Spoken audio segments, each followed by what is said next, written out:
My capstone project is on studio design. We're going to convert a room in my home into a studio utilizing good studio design practices. So we're going to touch on some science, and then we're just going to get right into studio design because it's a heavy subject, and 10 minutes isn't a lot of time.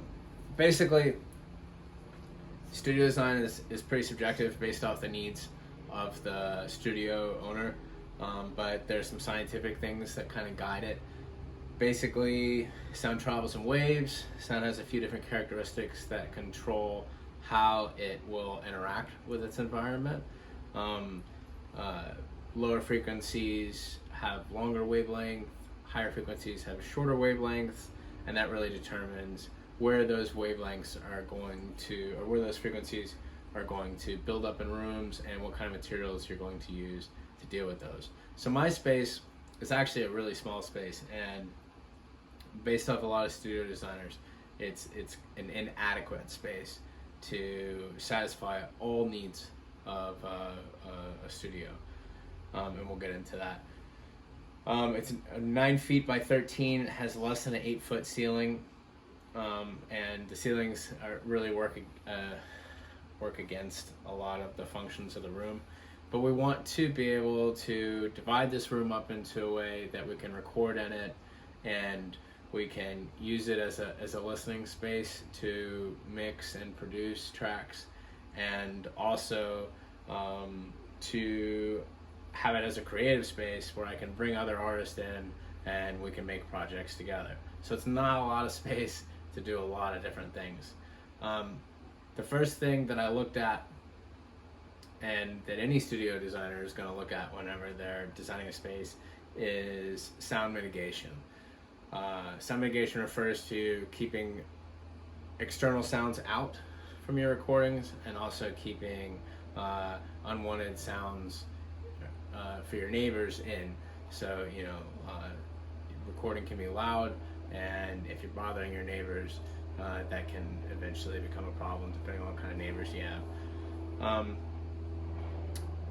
Sound mitigation is mostly done through decoupling. Decoupling refers to breaking the mechanical connection between two different objects.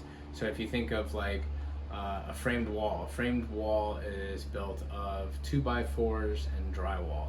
So to decouple that wall, there are a couple different techniques that you can use. That basically, the drywall from one side of the wall has no connection to the drywall on the other side of the wall, and you can do that through staggered stud wall construction, double stud wall construction.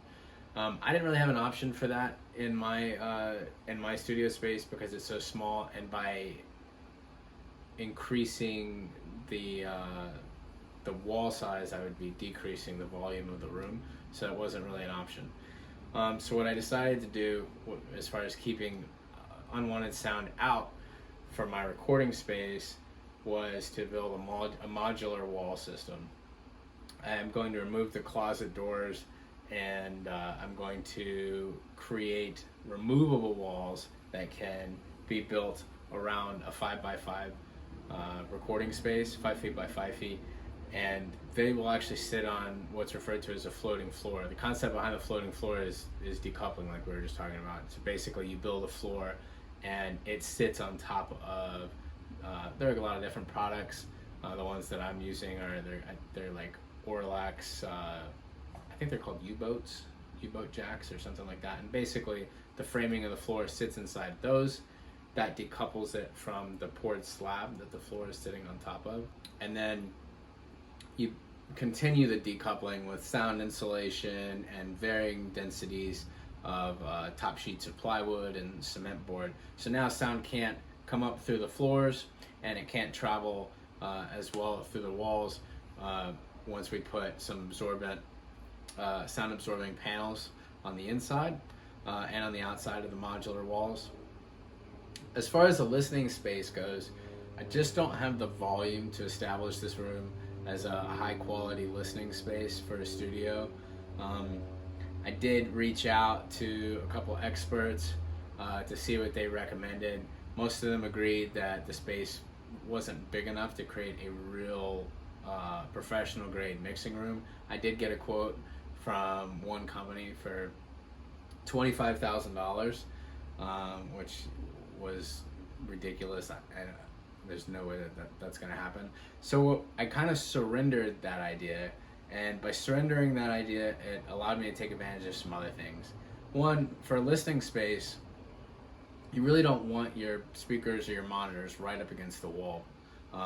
It creates a lot of congestion in the sonic spectrum, especially in lower end stuff, and that prevents you from actually being able to hear correctly. I know that sounds weird, but to be able to hear what is actually happening in the sonic frequency. So then you make adjustments to your track, to your song, based off of what you're hearing, but what you're hearing is not very representative of reality. So then you take that into a different room and you discover like, oh, this sounds terrible, because you mixed in a room that was very heavy and low end, and so now as a result your mix doesn't have a lot of low end, and then you take it somewhere else that the room doesn't have the same restraints, and you can hear that, you can hear all the deficiencies of your room. So by throwing that away, I actually get more floor space because I can push my desk up against the wall. I'm not going to worry about it, and that gives me room to work on other projects with other musicians or to leave gear set up.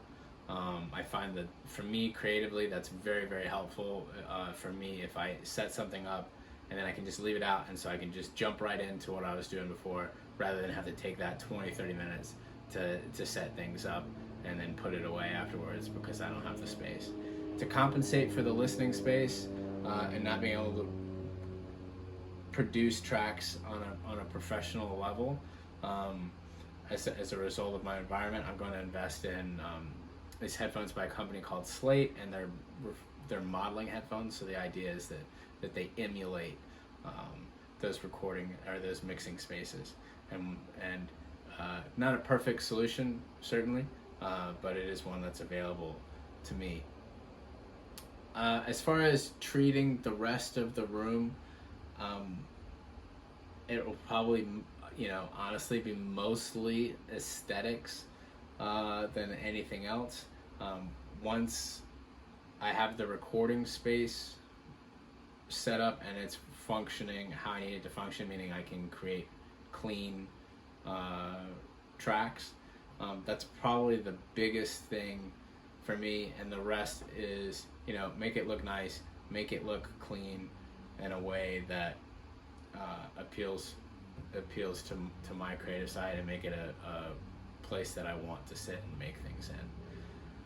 I hope this was helpful to you. 10 minutes is not a lot of time to talk about studio design, so I really am forced to talk about it and how it's applying to me, and we're really just scratching the surface on what this is. If you have any questions, feel free to contact me. You can read my paper, and there's loads of good stuff out there. But just keep in mind that it's a highly subjective topic. You have to look at what it is that you want to get out of it. How are you going to be using that space? So for me, the big thing is a space that I want to create in, one, and then, well, maybe not one, maybe these are both the same, not listed in order, but of equal importance. A space that I want to create in, and I have to be able to create clean recordings. When it comes to mixing and producing, it sucks, but I can rent a space, I can send that off to somebody else, but I don't have $25,000 to put into this space to make it a space that'll operate on a professional level. Thanks for listening, and like I said, reach out if you have any questions. Thank you.